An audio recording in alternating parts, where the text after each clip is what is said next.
Hello जी, कैसे हैं आप सभी लोग? आप सभी लोग स्वस्थ होंगे, मस्त होंगे, मैं भी एकदम बढ़िया हूँ। जी हाँ, आज आप सोच रहे होंगे कि आवाज़ इतनी सुस्त कैसे है? तो सुस्त होने का कारण ये है कि परसों 15 अगस्त निकला था और 78वां 15 अगस्त था ये। लेकिन देश आज़ाद हुए हुए, लेकिन ये समझ में नहीं आता है कि देश की बेटियां कब आज़ाद होंगी। इतना मतलब गलत हो रहा है, मैं समझ नहीं सकती हूँ कि मैं मतलब क्या ही बताऊँ। इतना बुरा लगता है ना जब न्यूज़ वगैरह देखो। अभी कुछ दिन पहले अयोध्या में हुआ था 12 साल की लड़की के साथ, बेचारी उसे प्रेग्नेंट कर दिया जाता है 12 साल की बच्ची को। हैं अब हुआ है कोलकाता में, जो 31 साल की लेडी है, ट्रेनी डॉक्टर है, जो मतलब डॉक्टर हम सबकी रक्षा करते हैं, हम सबको सही करते हैं रात रात में। मतलब डॉक्टरों को ये तो चलो है कि लोग कहते हैं पैसे ठगते हैं, ये ठगते हैं, लेकिन जान भी हमारी वही बचाते हैं। अगर हमें बुखार आता है ना, हमारा बच्चा बीमार पड़ता है, तो सबसे पहले चाहे महंगा डॉक्टर हो चाहे सस्ता डॉक्टर हो, हम डॉक्टर के पास ही जाते हैं। भाई डॉक्टर एक तरीके से भगवान बताए जाते हैं सच में। और उस डॉक्टर के साथ बताओ 36 मतलब घंटे ड्यूटी करने के बाद उसके संग इतनी दरिंदगी की गई। और ऐसे लोगों को पता नहीं क्यों, क्या मतलब क्या ही है, कब तक बेचारी लड़कियां ऐसे बलिदान होती रहेंगी, मुझे तो ये समझ में नहीं आता है। वो एक अयोध्या में हुआ अभी कुछ दिन 10-12 दिन पहले। वो 12 साल की बच्ची थी, उसका क्या दोष? वो तो कुछ जानती भी नहीं। 12 साल, चलो 31 साल में एक मैच्योरिटी आ जाती है। वैसे तो किसी भी एज है, अगर लड़की के साथ ये हो रहा है तो ये बिल्कुल जघन्य अपराध है। मतलब इससे ज़्यादा कोई अपराध हो नहीं सकता है। मतलब इतना बुरा लगता है ना ये सोच के। मतलब मैं तो यही कहूँगी कि भाई लोगों को जागरूक होना चाहिए और हमारी मतलब हर चीज़ को सोच समझ के करना चाहिए। लोग मतलब ऐसा क्यों करते हैं समझ में नहीं आता। क्यों खुद की बहन बेटी नहीं होती हैं और फिर शांत हो जाते हैं करने के बाद? अगर खुद की बहन बेटी को भी तो सोचो, क्या खुद की बेटी के साथ ऐसा हो, खुद की बहन के साथ ऐसा हो तो क्या बीतेगी? दूसरों की बहन बेटियों की कोई इज्जत ही नहीं है और सीधे मार डालते हैं। मतलब कोई जान की कीमत ही नहीं किसी माँ बाप ने। सोचो 31 साल का बच्चा जिसका पढ़ाया लिखाया, कितनी मतलब एक माँ बाप की उम्मीद होती है अपने बच्चों से, उन्होंने एक डॉक्टर बनाया और क्या क्या मतलब नतीजा निकला इसका? मतलब क्या ही निकला? इस हिसाब से तो भारत में मतलब लड़कियां होनी ही नहीं चाहिए सच में। जिस हिसाब से ये है तो उस समय तो बेटियों का तो कोई है मतलब वो ही नहीं है। मैं तो यही चीज़ कहूँगी, अगर जिनके बेटे, मेरे भी 2 बेटे हैं, ऐसा नहीं है मैं ये चीज़ बोल रही हूँ, मेरे भी बेटी नहीं है, मेरे 2 बेटे हैं।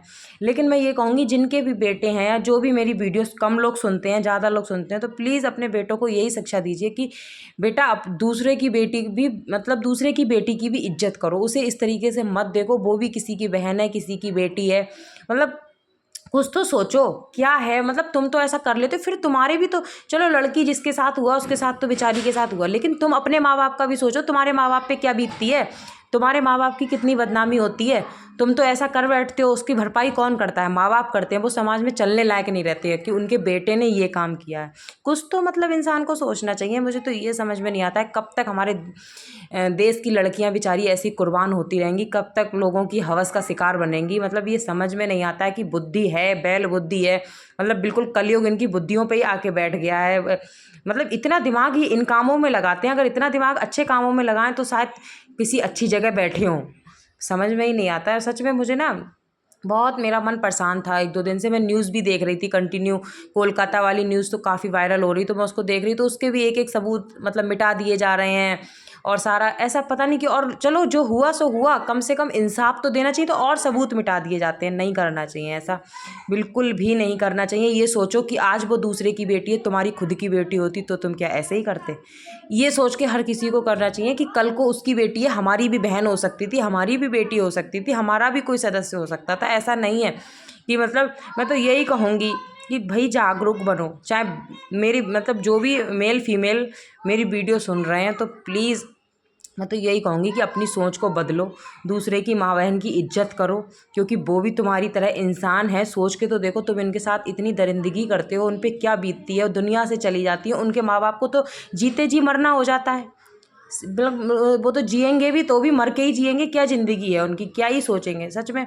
मतलब मेरा पहले मन आ रहा था ना कि मैं फ्रंट कैमरे से ये सारी बातें करूं, तो मुझे अभी ना थोड़ा सा इन मतलब ऐसी बातें करने में हेजिटेशन हो रही थी। एक ऐसा होता है ना, हालांकि बहुत सारे बड़े बड़े यूट्यूबर हैं जो, उन्होंने तो बहुत अच्छे से इसकी वीडियो बनाई और बहुत बड़े बड़े यूट्यूबर जो क्रिएटर हैं।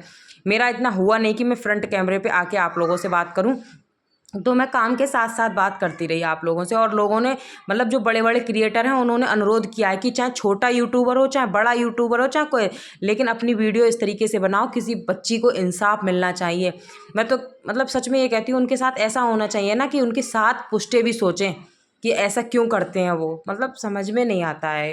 एक कोलकाता में इंसिडेंट हुआ, एक अयोध्या में हुआ। अयोध्या में 12 साल की बच्ची, वो भी अभी 12-13 दिन पहले हुआ, ज़्यादा पुरानी बात नहीं है। सच में यार पता नहीं क्यों करते हैं, मतलब क्या ही है, क्या ही बताऊँ। मेरा ना मन परेशान सा हो रहा था, क्योंकि ऐसा नहीं है, मैं भी एक बेटी हूँ, एक बहन हूँ, एक माँ हूँ, सारी चीज़ें हैं मेरे। तो ऐसा नहीं, कल को मेरी बेटी नहीं है, मेरी भी बेटी होती तो मेरे मन मन में मतलब एक, हर जिस माँ बाप की बेटी हो उसके मन में तो यही। और ऐसा तो है नहीं कि बेटियों को घर में बांध के रखेंगे। फिर तो इस हिसाब से ये होना चाहिए कि बस एक चार दीवारी, एक बाउंड्री खींच देनी चाहिए बेटियों को कि तुम्हें बस इसके बाहर नहीं निकलना है, हैं बस यहीं पे रहना है। फिर तो सेफ वही है, फिर तो सेफ्टी वही है ना। तो क्यों करते हैं ऐसा? अब क्या बेटियां पढ़ने नहीं निकलेंगी, बाहर नहीं निकलेंगी, क्या नहीं करेंगी? मतलब ये समझ में नहीं आता। अब आज तो वो जमाने भी नहीं है ना कि लियो 14-15 साल में शादी कर दी। अब कम से कम लड़कियों को पढ़ाया लिखाया जाता है। मैं ये नहीं कह रही कि हर लड़की नौकरी करती है या हर लड़की बहुत बड़े ओहदे पे बैठी होती है, लेकिन उसे इतनी शिक्षा तो दिलवाई जाती है ना कि कल को वो अपने बच्चों को पढ़ा सके। और आजकल तो बेटियां बहुत आगे भी निकल रही हैं, तो लोग इस वजह से डर के आगे निकलेंगे नहीं, आगे करेंगे नहीं। तो बस वही है कि मैं क्या बताऊँ, मेरा मन ऐसे ही हो रहा था, मतलब समझ में नहीं आ रहा था क्या बात करी जाए, क्या नहीं बात करी जाए, सच में। और मैं 1-2 दिन से सोच रही थी वीडियो बनाऊँ, वीडियो बनाऊँ। ये ना मेरी शूट करी हुई पहले की रखी थी, तो इसी में मैंने वॉइस ओवर में ये सारी चीज़ें, हालांकि बनाई तो मैंने रूटीन एक्टिविटी वीडियो थी, लेकिन फिर इसी में मैंने वॉइस ओवर करके अपनी बात को रखा है। सच में मतलब यही है कि आप लोग कोई भी मेरी वीडियो सुन रहे हो, अपने बच्चों को यही शिक्षा दो, बेटों को। तो जी अब हुए फ्री, और वीडियो में तो ऐसा लग रहा था कि बस इधर बेड शीट चेंज करी, उधर बेड शीट चेंज करी, हो गया। उसके बाद पूरे घर में झाड़ू पोछा किया। झाड़ू पोछा इसलिए किया ना कि एक दिन पहले मैंने किया नहीं था, आलस सा आ गया तो मैं सो गई थी।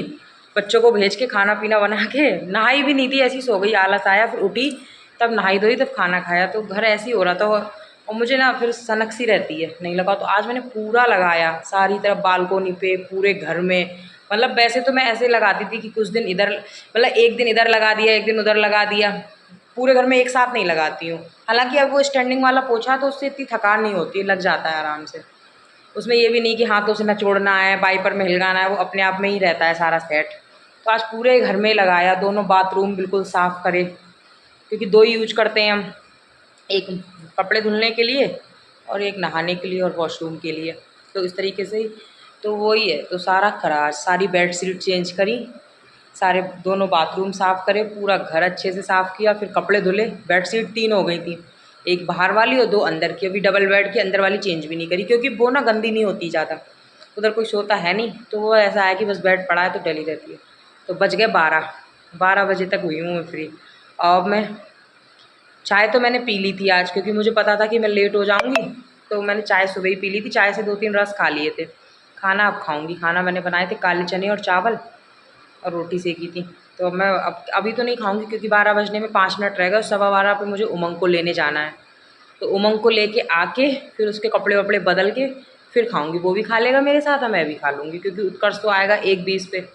तो उमंग को ले आऊँगी, उत्कर्ष को देखती हूँ, क्योंकि अब थकान हो रही। करते रहो काम तो थकान नहीं होती है, लेकिन अगर बैठ जाओ तो शरीर फिर आलस आता है।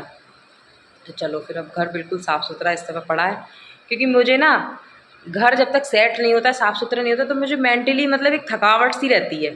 मेंटली एकदम होता नहीं सुकून, वो नहीं मिलता है। चाहे मैं भले ही खाना बना लूँ, बच्चे स्कूल चले जाएँ, सारा हो जाए, लेकिन जब तक मेरी साफ़ सफाई नहीं होती तब तक मुझे। अब आज ऐसा है कि पूरा एकदम सब चकाचक कर दिया। ठीक है फिर।